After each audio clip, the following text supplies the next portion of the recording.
Neste momento, daremos início à mesa Pan-Amazônia, na contemporaneidade, povos indígenas, oralidades e memória.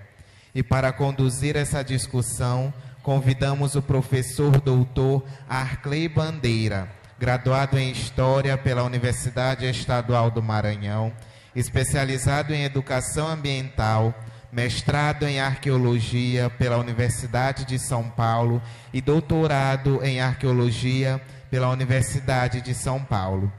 E professor do curso de Oceanografia da Universidade Federal do Maranhão.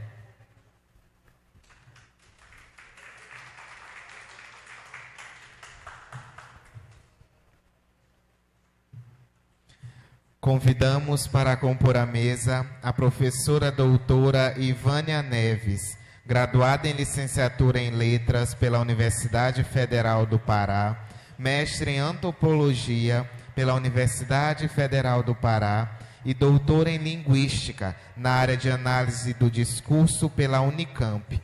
A professora doutora Ivânia Neves desenvolve pesquisas com sociedades indígenas, com estudos sobre cidades e experimentações didáticas com novas tecnologias da informação.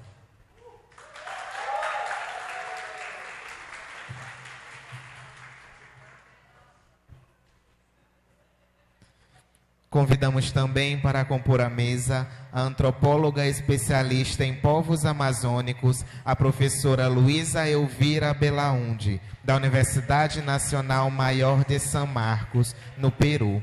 A professora Luísa Belaúnde é graduada em Filosofia, possui mestrado em Sociologia pela Universidade Católica de Louvain, na Bélgica, e doutorado em Antropologia pela Universidade de Londres. Agora com a palavra o professor doutor Arclay Bandeira. Oi. Boa tarde a todas as pessoas presentes. Vamos dar continuidade aqui a essas discussões extremamente ricas, né? Em nome da comissão organizadora, a gente dá as boas-vindas, né, às nossas painelistas. O tempo está corrido, né? Inclusive eu acho que já está, a programação já está começando a duplicar, né? Vai ter uma mesa de apresentações, já que eu estaria mediando, então eu tenho que 4h30, né? Então pronto, quem tiver aqui que vai apresentar comunicações orais, né? A gente ganhou mais 30 minutinhos aqui. Não vou me delongar. Quem gostaria de começar? Pois pronto, vamos aqui dar início. Temos entre 20 e 25 minutos aqui para exposição. Bem, boa tarde a todas e todos. Eu vou começar, a gente vai fazer aqui um ping-pong, eu e a Luísa, e vou começar dizendo do prazer de recebê-la. A Luísa, que é peruana, e a gente passou o final de semana conversando muito e vendo cada vez mais as proximidades entre o Peru e o Brasil. E nessa perspectiva de Pan-Amazônia, o quanto que é importante a gente conseguir desvelar o que a colonização estabeleceu como fronteiras. Então, há uma insistência muito grande nossa de pensar a Pan-Amazônia, pensar esse grande bioma que a colonização dividiu, mas de fronteiras que são fronteiras coloniais. Porque quando a gente vai para os saberes, quando a gente vai para a questão da natureza, isso se desfaz. Então, mas quem começa falando é a Luísa, e eu agradeço muito a presença dela aqui. Bom, muito obrigada. Então, eu vou falar um pouco desde a minha perspectiva como peruana nessa Pan-Amazônia, mas também eu tenho o prazer de ter morado bastante aqui no Brasil. Então, eu sou uma pessoa que tenho visto a Pan-Amazônia dos dois lados. Vou ver aqui o bichinho. Aconteceu. Então, quando nós temos o mapa da Amazônia, eu vou ser um pouco cartográfica também, né? Que várias das apresentações foram cartográficas, eu acho que isso é interessante. São cartografias vivas e também as cartografias da morte, né? Como a gente viu há pouco. Né? Então, olha, nós aí no Peru, se vocês perceberem aqui o mapa, o Peru é praticamente o gêmeo do Brasil, é o outro lado do Brasil. é o Brasil, mas o Brasil do Pacífico. Né? É interessante porque os outros países que fazem parte da Panamazônia, que, como vocês sabem, são 9 em total, bom, eles se encontram em outra relação, um outro ângulo com o Brasil. Mas, interessantemente, o Peru está justo do outro lado, é a outra cara. Por isso, eu sempre falo com meus alunos, vão para o Brasil. O Brasil é o outro lado da lua para nós. Tá?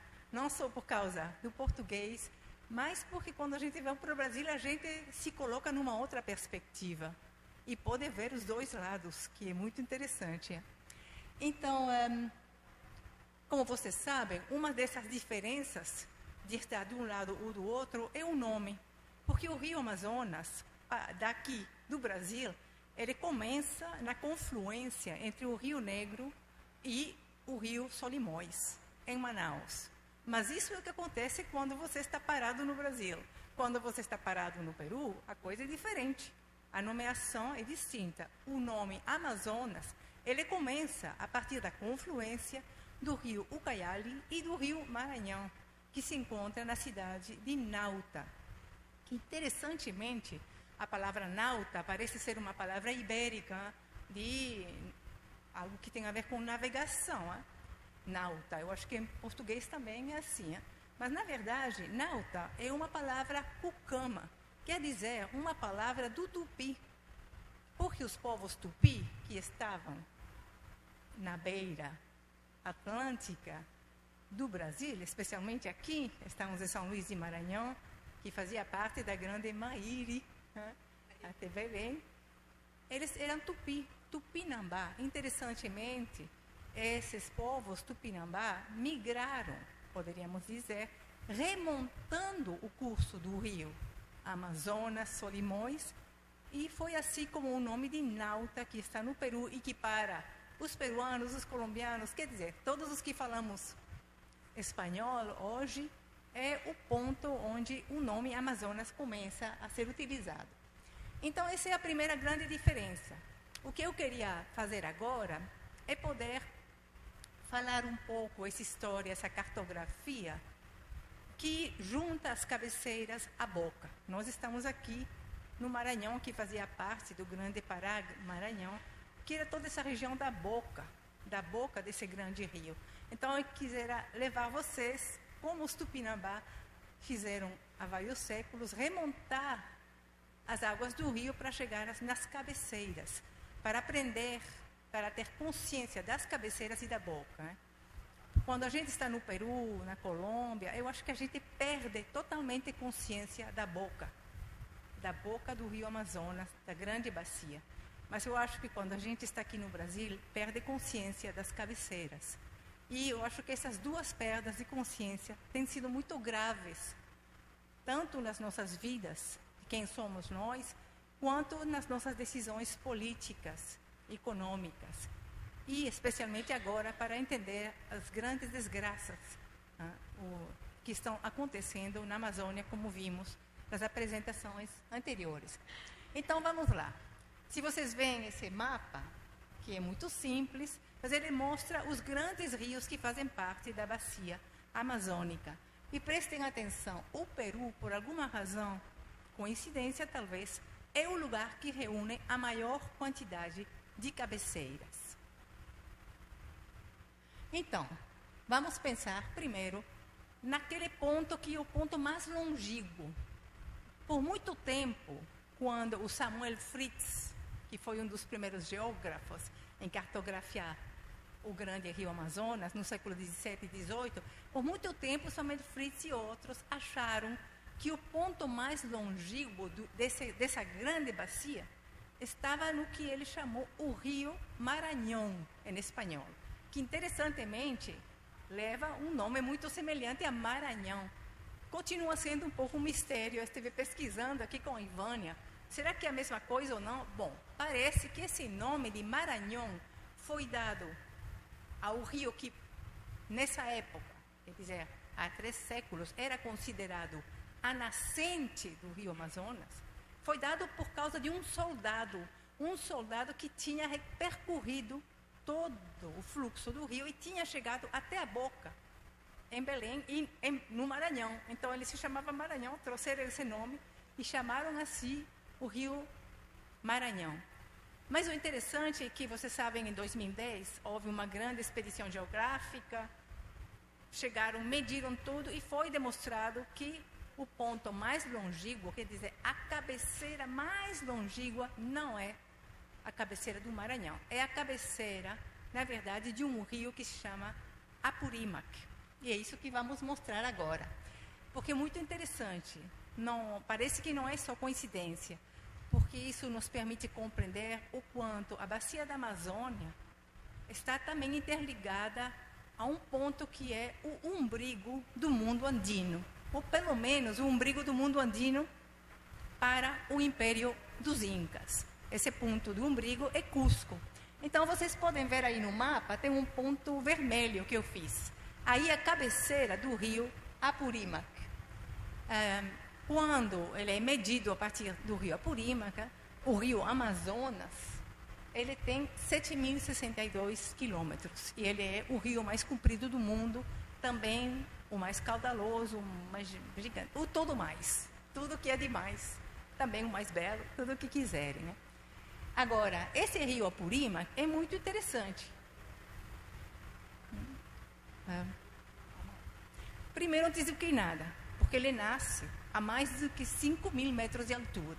Então, quando nós compreendemos isso, vemos que a diferença entre as montanhas altas dos Andes, que parecem ser outro mundo, e a bacia da Amazônia, na verdade, são a mesma coisa. A bacia da Amazônia começa nos Andes, no frio, no gelo. Esse é o ponto de origem ao qual nós, aqui no calor, estamos diretamente conectados. Esse aqui é o vulcão Mismi, que em quechua quer dizer resíduo de fogo. Esse vulcão, ele é gelado, né? Ou era, porque parece, desafortunadamente, que os glaciares também estão desaparecendo. Mas, bom, da água dos glaciares se forma uma pequena lagoa. Essa lagoa, ela se chama Apacheta. A palavra Apacheta, em quechua, quer dizer uma oferenda para a Pachamama, quer dizer para a Mãe Terra, ou poderíamos dizer para a Mãe Espaço-Tempo, porque a palavra Pacham significa espaço-tempo, as duas coisas juntas. Então, as apachetas são oferendas que as pessoas que moram lá fazem, porque é um lugar muito poderoso e quando você passa por aí, poderia engolir você, pode tragar você, porque a Pachamama é muito generosa, mas ela também é muito faminta e tem momentos em que ela precisa ser alimentada e ela se alimenta de oferendas. Então, aqui temos uma imagem de um dos pontos onde a água do glaciar vai formar uma apacheta natural, se poderia dizer. As apachetas são esculturas feitas com acumulações de pedras e são ofertas para a Pachamama. E ela se encontra a mais do que 5.000 metros. O mapa do lado mostra a altitude.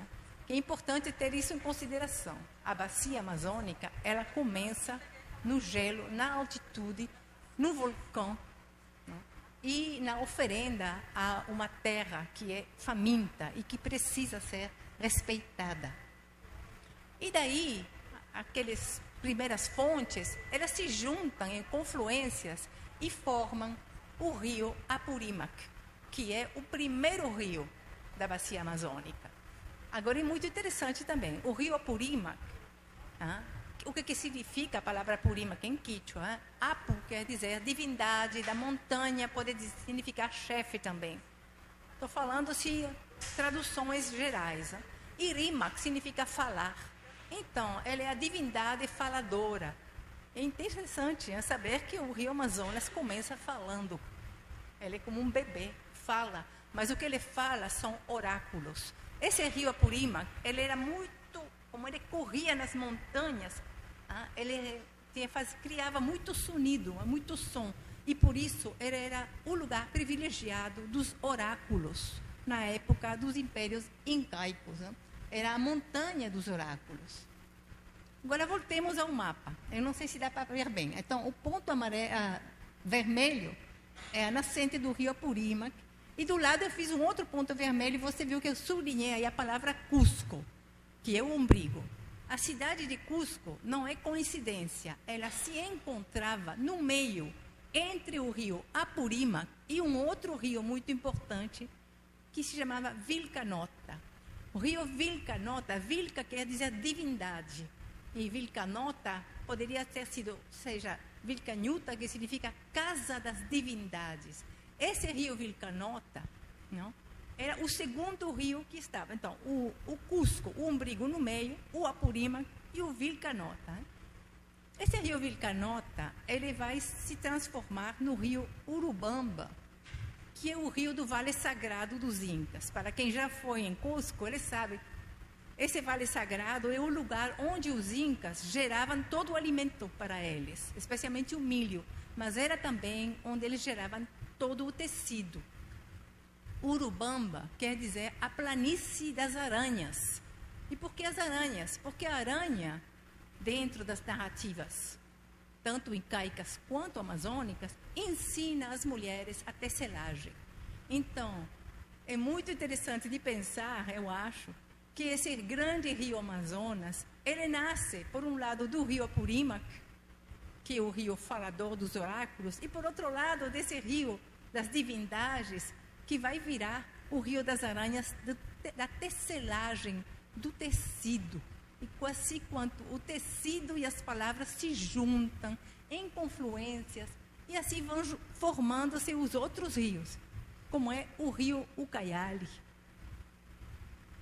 Então, aqui vemos uma foto do rio Urubamba, quando ele está próximo de Cusco, mas depois ele vai virar um rio plenamente amazônico, na medida que ele vai se juntando com outros rios.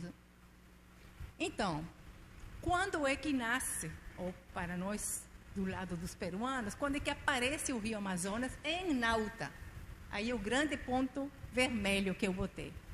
Como eu disse, essa palavra Nauta, ela vem de uma língua tupi-guarani. Porque os tupi-guarani que moravam aqui, eles remontaram o rio Amazonas, foram morar lá. Ter essa consciência histórica dos movimentos dos povos, eu acho que é absolutamente essencial para compreender essa Panamazônia. Esse Nauta é o ponto de confluência entre o rio Maranhão e o rio Ucayali. E como eu disse, Maranhão, muito provavelmente vem do Maranhão aqui brasileiro, e Ucayali, muito provavelmente também é uma palavra tupi.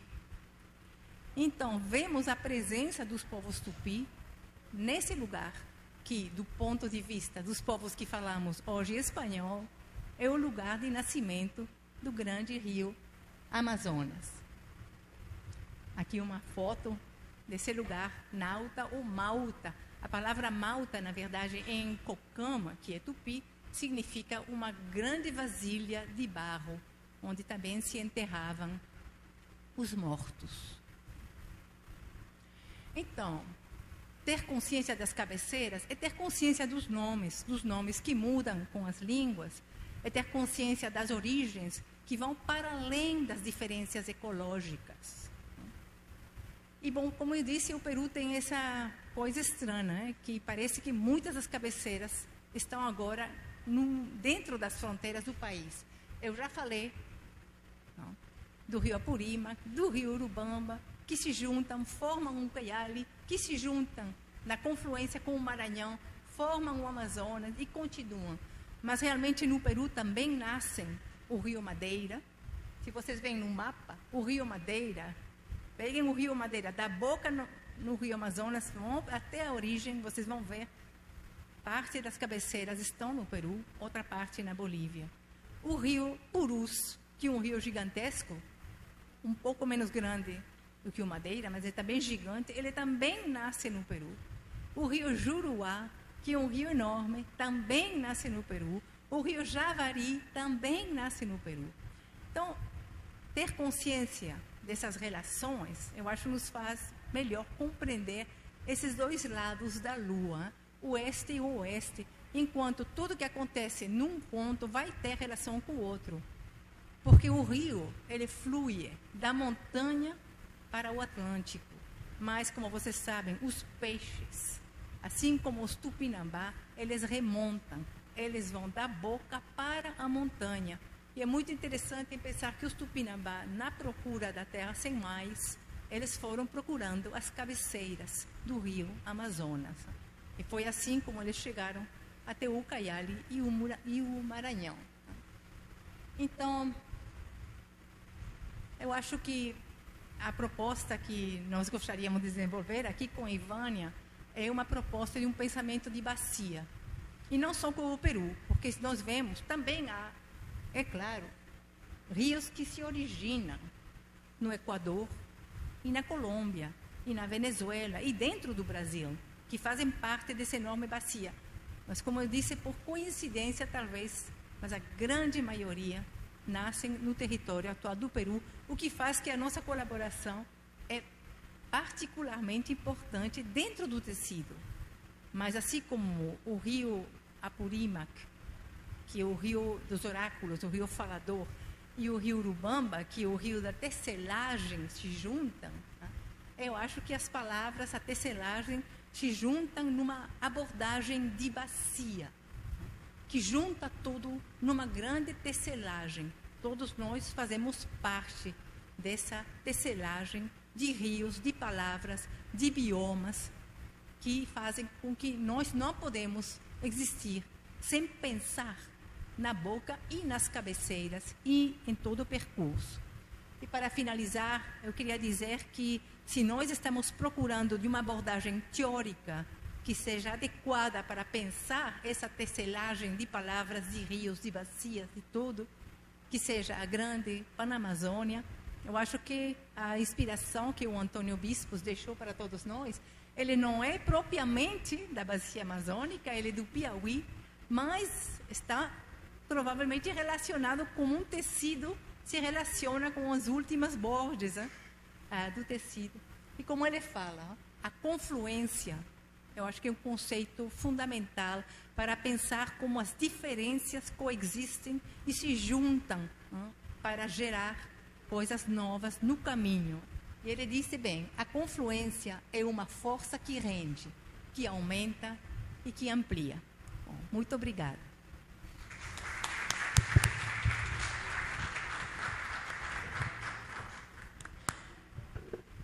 Quando eu ouvi a Luísa falar a primeira vez, que foi agora, há pouco tempo, lá no PPGL, que está no Rio Guamá, né? Que está no Rio Guamá, a gente tem um programa chamado Entre Rios e Palavras, e que vai totalmente ao encontro disso que a Luísa falou. E a minha fala vai ser dentro da fala da Luísa, porque hoje, nesse planeta, a gente se ressente, o ser humano se ressente da falta de integração com a natureza. E quando a Luísa fala lá, né, que o Amazonas nasce nos Andes, e que a gente sai, ela vem de lá, né, ela vem do Peru, e a gente está aqui na Amazônia, que é onde termina, né, onde vai terminar na Amazônia brasileira, aqui como ela fala, na boca, né, na foz. Isso me dá uma sensação de integração tão grande com a região amazônica, porque muitas vezes, quando se fala em Amazônia, a coisa é repartida. É a Amazônia paraense, a Amazônia do Amazonas, a Amazônia de Rondônia. E quando a gente pensa na Panamazônia e a gente pensa nessa extensão da Bahia, de como que a gente se constitui como amazônida nessa extensão, e aí me dá uma felicidade, porque o de cima também vem isso, porque o de cima ele também está aqui no Maranhão, ele chega no mar. Mas Belém é o Rio Guamá, e agora ele vai para o Rio Tocantins. E ele já esteve no Rio Tocantins, quando foi lá em Marabá. E esse desafio também, porque não é simples. A gente não está falando aqui do que poderia ter sido simples, compreender essa região a partir dos rios. Isso poderia ter sido muito simples, mas isso foi completamente cheio de interdições de sentidos. A colonização dividiu essa região. O português e o espanhol dividiram as línguas indígenas. Então, aquilo que eu trabalho, né, como governo da língua, de como que o governo da língua, quando ele divide em espanhol e português, ele também divide os rios. Então, ele tem uma implicação, né? Eu até brinco que às vezes as pessoas estão em Belém e elas pensam que Belém é a Amazônia, só Belém. Essa coisa é que nem Manaus também, só Manaus é a Amazônia. Vejam que esses mais de 500 anos de colonização produziram uma subjetividade muito fraturada, muito lacunosa, quando a gente pensa em Amazônia como um pedaço isolado dessa grande bacia, quando a gente não se reconhece dentro desses rios. Para mim, dá um alívio psicanalítico pensar que os Andes estão completamente integrados à Amazônia. Porque ainda tinha isso, ainda tem... eu lembro, quando eu comecei a busca de pensar a Panamazônia, eu falava, não, mas os estudos andinos não tem nada a ver com os estudos da Amazônia. Quando, na verdade, está completamente relacionado. De dizer assim, os incas não vinham para a Amazônia e quem vivia na Amazônia nunca chegava nos Andes. Epa! De onde vieram essas afirmações? De onde vieram essas fronteiras? De onde vieram essas divisões? E olha o trabalho que elas nos dão. Elas nos dão um trabalho quase milenar, que é de refazer essa trama, de repensar essa constituição que é biológica, que é da natureza, né? E agora a gente vê, e eu estive lá, e aí eu me lembro que tinha uma guia que ela dizia assim, e porque está poluído lá, né? Assim, as cabeceiras estão poluídas. E aí quando a gente vê algumas dessas tragédias, fala, o Rio Madeira com 2 metros de profundidade. Então, não dá para pensar só na ponta, não dá para pensar nas coisas isoladas. Quando você pensa que lá no Peru também tem queimada, também está pegando fogo. Então, veja, se nas cabeceiras está tudo muito comprometido, é claro que isso vai ter uma repercussão até aqui. Até aqui, né? Quer dizer, no Brasil inteiro também, né? Na verdade, gente, é o mundo, né? O mundo está pegando fogo. Não é nem só aqui, né? Mas, assim, essas reflexões, elas nos convidam a pensar de como nós rompemos com a natureza, a tal ponto da gente compreender a natureza de forma tão circunscrita ao que o nosso olhar alcança. Eu me lembro que eu dava aula de português numa ocasião, e os meus alunos, Belém é uma cidade que tem muita mangueira, e a percepção de natureza dentro das cidades é tão ruim, que a única árvore que os meninos conheciam era a mangueira, e eles achavam que a cenoura caía da mangueira. Tudo caía da mangueira. Então, bem, eu não vou mais me demorar muito, que a gente não tem muito tempo. Eu trouxe para complementar, e como é que a oralidade se constitui no meio dessas imensas bacias.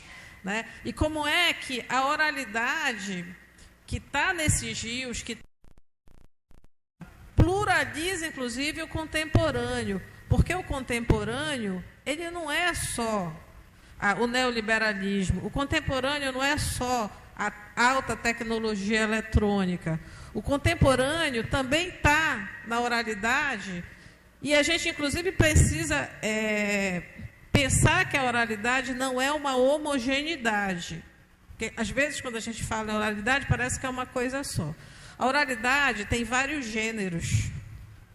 E alguns desses gêneros foram extremamente perseguidos pela colonização, quando a gente pensa em mito, quando a gente pensa em lenda, que a gente inferioriza a oralidade justamente desses povos que viveram nos rios.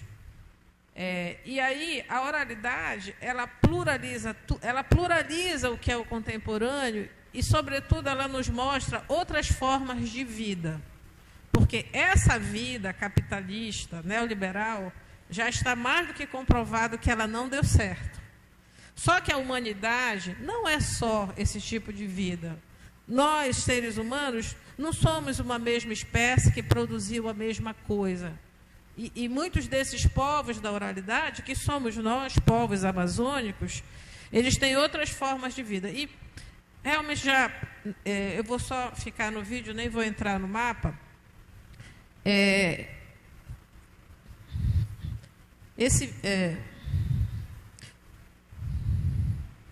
Olá, meu nome é Yolandino, eu sou etnia mauaiana, eu sou estudante da Universidade Federal do Oeste do Pará. Eu recebi um convite sobre retrato do contemporâneo língua indígena na Amazônia paraense, por isso eu convidei minha avó para contar uma história, principalmente o que eles viviam naquela época. Ela vai falar em língua mauaiana, eu vou traduzindo em língua portuguesa. Kemanka amna aluka sikukue amna kirensa je muru cuma kebaki muru amna cuma kemanka amna kirenyo jika de kasuru jika de hakamisa jika lagi di ke amna si kalau dia amna ya kalau kasih cuma oke amna ya kak biya amna ya aku kure nyawi ya kem kure aku kure winya ya kure oke winya si ya wacika aku nasi kuat dia na ki biang kuat dia yang dona cama na itan yang kuat dia aku kemen kanci yang no alo kasih mawali kalau amna alo kasih di bikin ke amna waca kemen mawali bikin alo kasih amna saja kue alo kasih amna kasih ka amna je cakap mawali buka kau kulai kiam kue nama kemen ka mawali bikin ke amna rokok di ba'a ke amna tahu li cakemen ka. Traduzindo. Ok. Quem quiser ouvir a tradução pode assistir ao documentário que foi feito em 2021.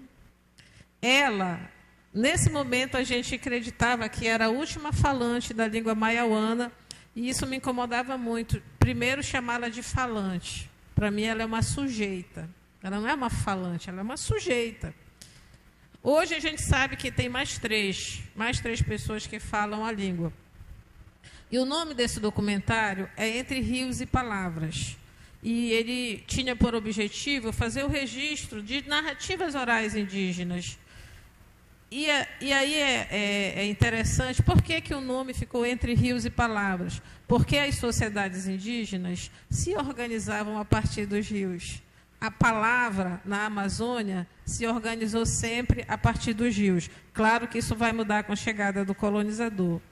Então, assim como ela, tantas outras sociedades e tantas outras línguas nos falam de formas de mundo diferentes e de algumas que talvez a gente nem chegue a conhecer.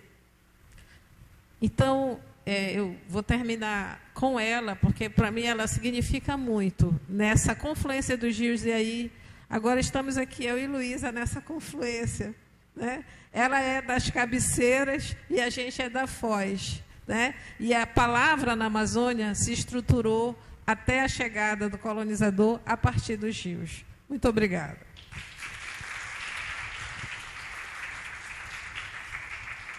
Temos 2 minutinhos para 16h30. Vamos encerrar. Agradecer imensamente as falas aqui. Nós teremos mais chances de conversar pelo corredor, né? Dizer que a programação amanhã inicia no horário. Hoje a gente teve um imprevisto aqui ao chegar, né? Muitos acidentes aqui próximo. E quem conhece a UFMA sabe que aqui é confinado, não dá para pegar o rio. Mas é isso, e até para quem vai para as comunicações, boa sorte, procure suas salas e amanhã a gente retoma aqui pela manhã mais uma vez os painéis. Obrigado. Queremos agradecer imensamente a todos os nossos palestrantes pelas suas contribuições e ao nosso mediador, Arclay Bandeira, pela condução deste debate.